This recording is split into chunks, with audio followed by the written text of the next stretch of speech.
Fala, meu aluno, tudo bem contigo, amigão? Então vamos a mais uma videoaula, continuando a nossa brincadeira de frações, onde agora a gente vai aprender a completar as frações para um inteiro. Amigão, dependendo do exercício que a gente faça, é muito interessante a gente saber completar para um inteiro uma fração.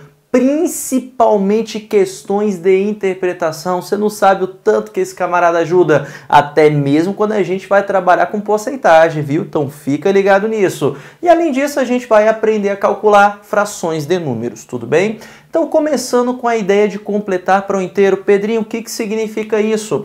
Vamos primeiramente ver uma representação aqui das nossas figurinhas de fração. Suponha que a gente tenha essa representação aqui em fração, tudo bem?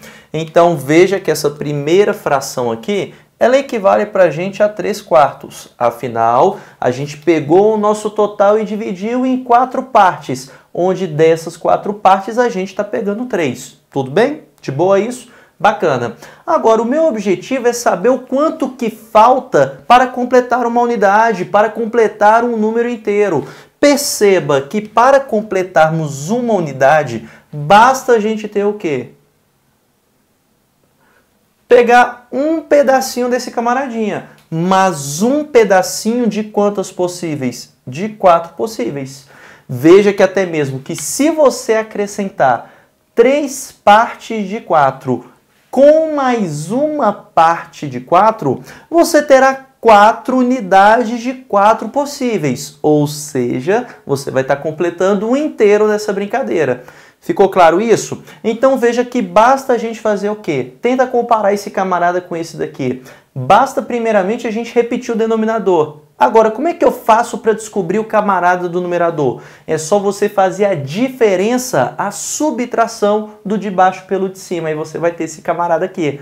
Ficou clara essa ideia? Beleza isso? Agora eu vou te falar o porquê. Vamos lá. Esse camarada de baixo não representa o total de partes que a gente repartiu alguma coisa?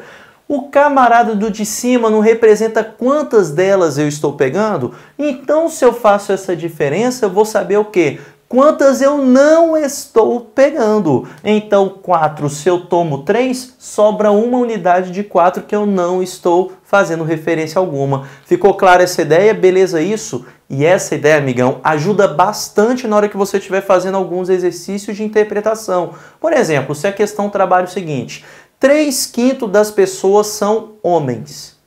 Agora, com essa interpretação que eu passei para você aqui, o total de pessoas não representaria um inteiro para mim? Se 3/5 são homens, quanto dessa porcentagem, quanto em fração a gente teria representando as mulheres? Espera aí, 3/5 são homens, então eu tenho 5 partes ali no total dividida essa população.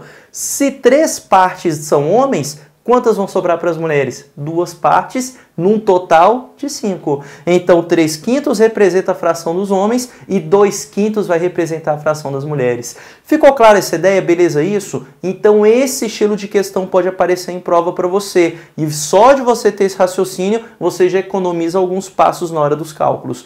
Agora, como é que a gente pode fazer, então, de forma rápida? Como eu coloquei para você, a ideia é primeiramente fazer o quê? Repetir o denominador. Então, esse 4 você sempre repete. Como é que você faz para obter o numerador? Faça a diferença do de baixo pelo de cima. Subtrai o de baixo pelo de cima. 4 tira 3, quanto que vai sobrar para a gente? Uma unidade.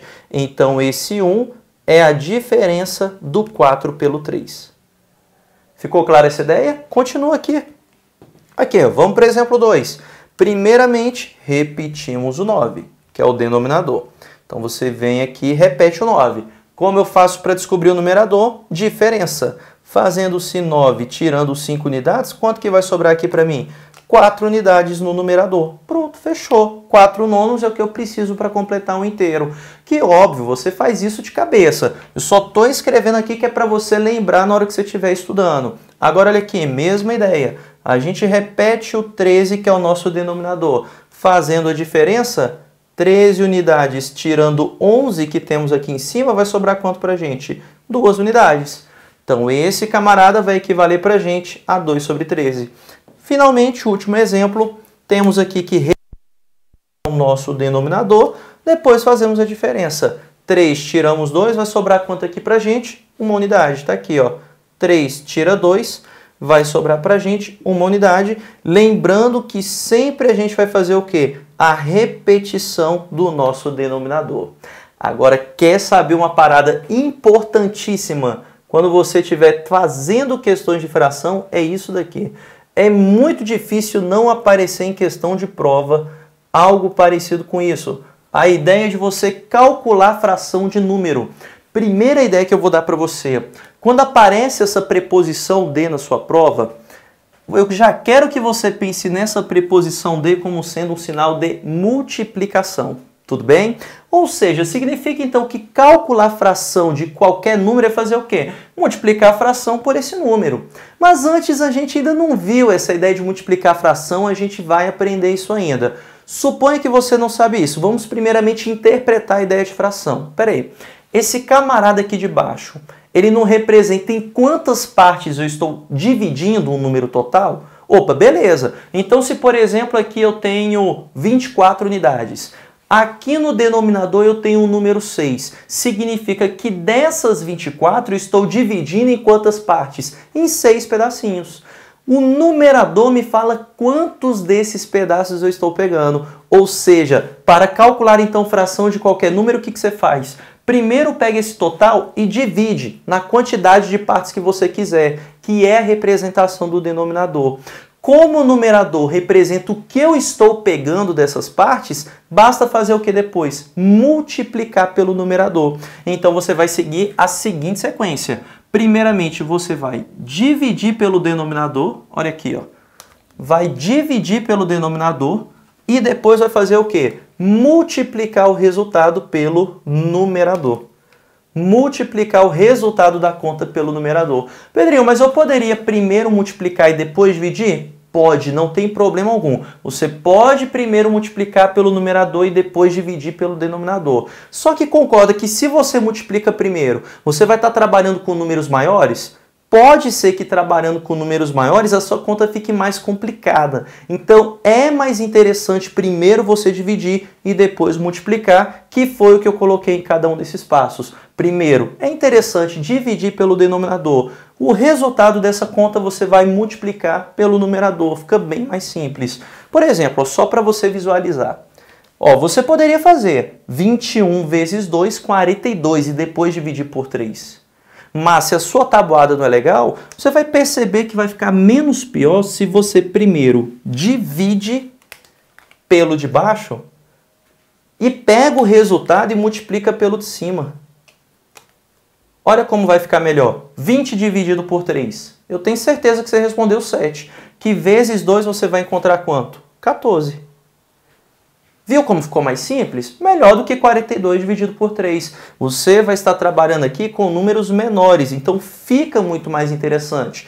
Vamos continuar a brincadeira? Então, de novo, primeiro, divida pelo denominador, que fica mais simples, e o resultado você vai multiplicar pelo numerador. Isso aqui está até lembrando a ideia de fração mista, não é? É o mesmo processo que a gente está utilizando aqui. Então vamos lá. Na verdade, fração mista você multiplica pelo inteiro e soma com o numerador. Viajei, nada a ver. Então vamos lá, nada a ver.